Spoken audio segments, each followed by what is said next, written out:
In this episode, we're gonna go over 6 ways where you can really start your writing process for the long term. So something you can get into, and then at the end of which, you're hopefully going to have a finished product, something you're really happy with. We're going to drive for truth and authenticity because if you work from your authentic base wholeheartedly, it's gonna be remarkable. Include step 1, which is finding a place. Step 2 is for you to find a medium. Step 3 is read inspiring works. Step 4 is set the conditions which are best for you. Step 5 is agree a time or stick to a routine. And step 6 is sketching and staying inspired. These 6 key steps will form for the foundation of your work. They include all kinds of advice from the writers alive such as Michael Cunningham, Simon Van Boy, or to the ones who we still remember, such as Carson McCullers. In step 1, which is finding a place that is exclusively yours to write, you will face some kind of trouble, but you have to make your own space. Find a place that's yours to get your ideas clear as you write. You will not find a perfect place, but you can find a place that's yours.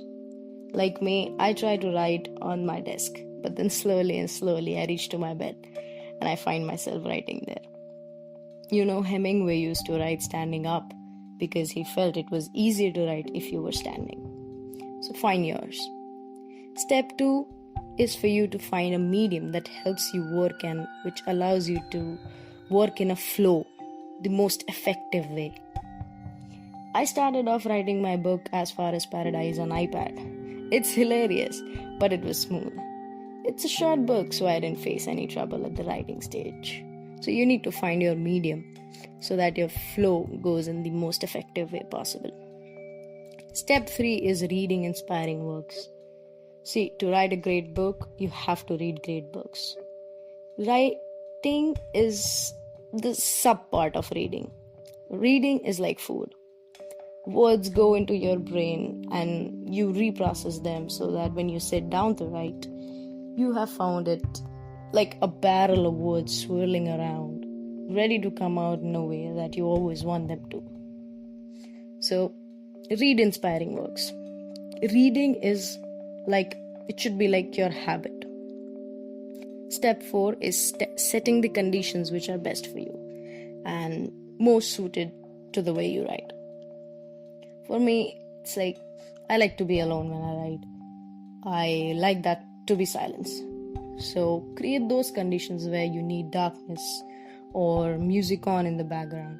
Just think about what you need. Simon Van Boy keeps a picture frame of people whose writings have inspired him. And that picture frame does inspire him to keep writing. So you find yours. Step 5 is to agree a time with yourself. Find a routine to stick with. If you know that 6 o'clock in the morning on a Thursday, you're gonna be at your desk with a cup of coffee or juice. And you're not gonna be disturbed. So your brain is going to prepare you to write. So pick your time.